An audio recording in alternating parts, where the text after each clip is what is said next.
Good morning, or depending when you're watching this, good afternoon, good evening, or good night.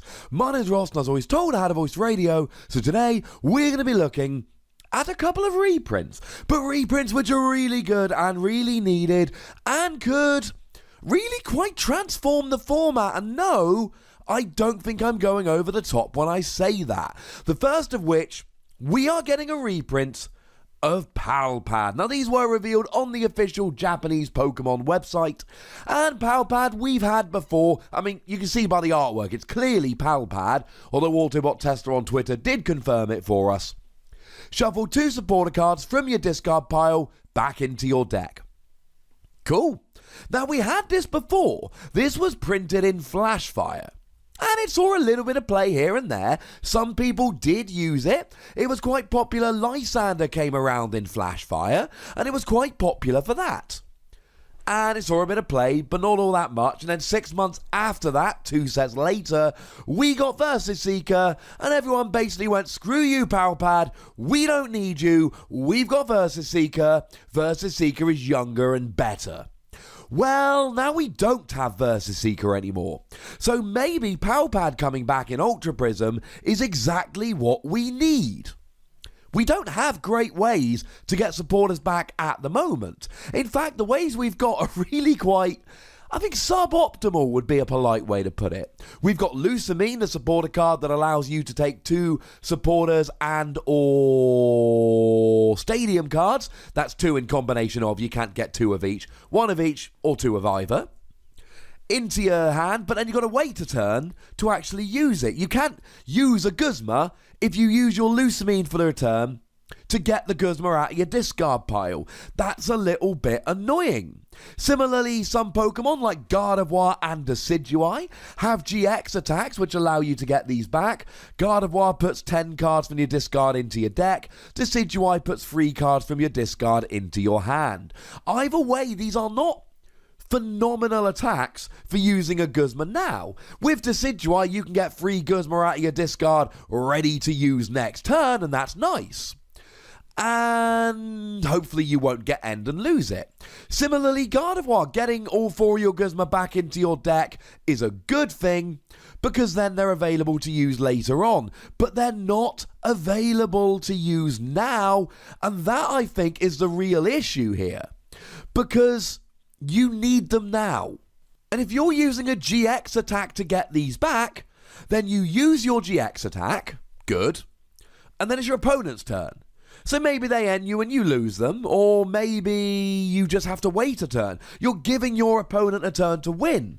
When it was Versus Seeker for the win, we would Versus Seeker for a Lysander to win the game.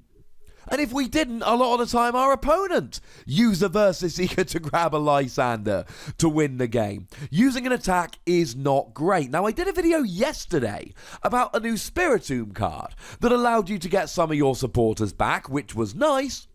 But again, even though it's a single price Pokemon, and even though it's a colorless energy, it's still a Pokemon attack.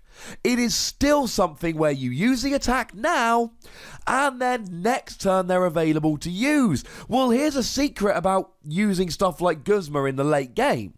If you don't have it this turn to win the game, there might not be a next turn. So using an attack might not be good enough. So in comes Palpad. You take 2 supporter cards from your discard pile, and you shuffle them back into your deck.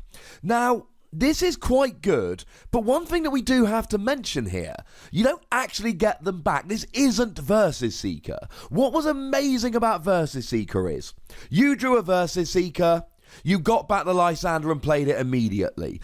Palpad doesn't do that. What Palpad does is it puts the supporter cards back into your deck, and then you've got to try and draw them. Now, the good news is, we are in a format at the moment where the kind of decks that are being played, the kind of options we've got, do make this quite a bit easier. Of course, we've got the fairly obvious Tapu Lele here. Tapu Lele, I mean, you can even use an Ultra Ball to search for a Tapu Lele. So if you've got a Palpad and an Ultra Ball in hand, play the Palpad, Ultra Ball for a Lele, play the Lele down, yay, life is good. Unfortunately, there's no guarantee you'll have that. We're often playing things at the moment like Zoroark and Octillery, And Zoroark, I keep saying this, but it's a lot better than Octillery, because Octillery is draw until you got 5 cards in your hand. If you've got lots of cards in your hand, Octillery will get you very little.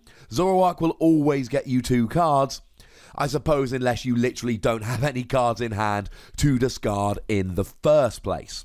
We've got better options than we did when Power Pad was released in Flashfire. But it's still not perfect. There will be plenty of games if you play Power Pad where you play it and then you can't draw into it and you lose anyway.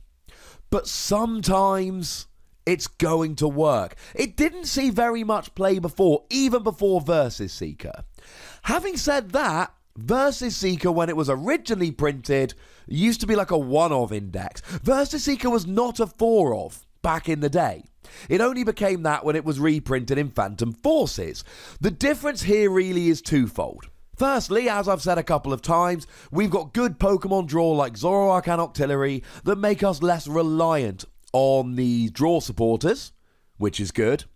And secondly, we've got really good non-draw supporters, which means that we're not just struggling to get Sycamore over and over again. What we're doing is we're drawing cards with our Pokemon, and then we've got stuff like Guzma and Ace Roller.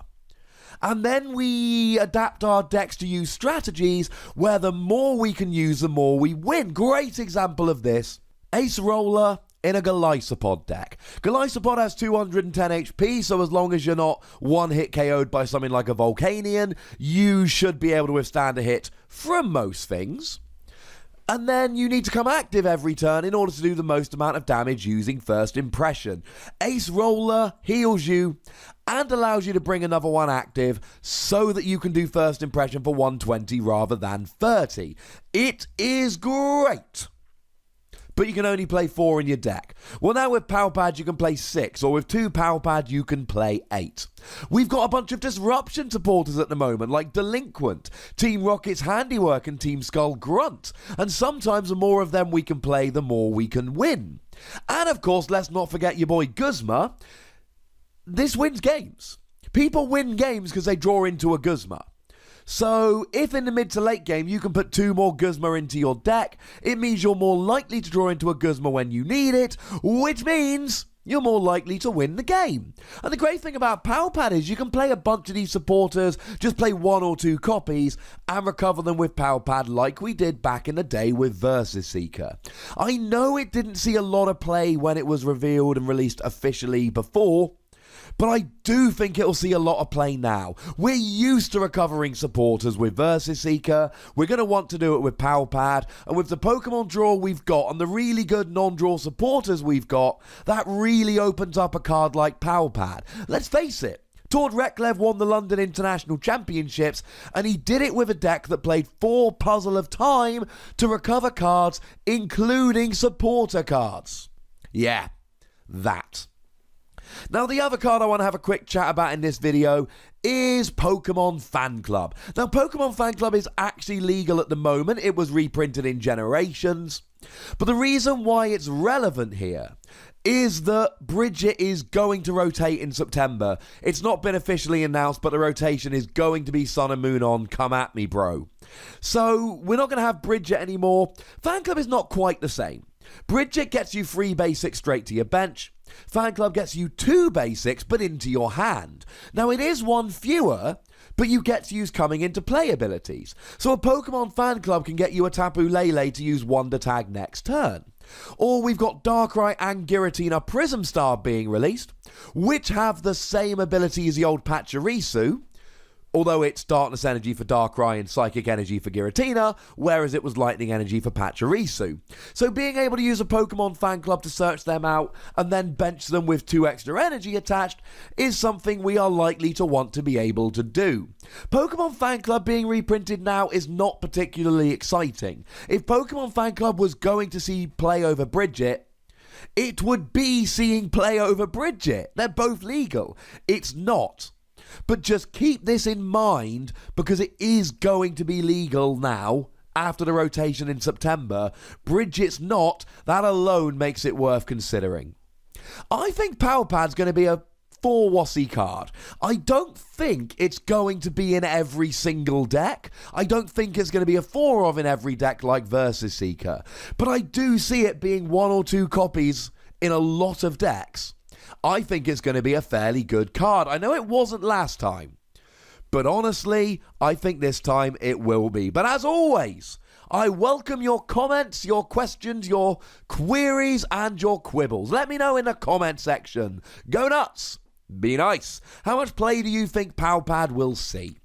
And of course, make sure you like this video, subscribe to this channel, follow me on Twitter at The Wassy, and Twitch for some live action at twitch.tv/PTCGRadio. If you want to support the channel, get some bonus podcasts, etc., you can do so by going to patreon.com/PTCGRadio. But by far the most important thing, as always, is to look after yourselves until next time. Thank you very much for watching. My name is Ross, and you've been watching PTCG Radio.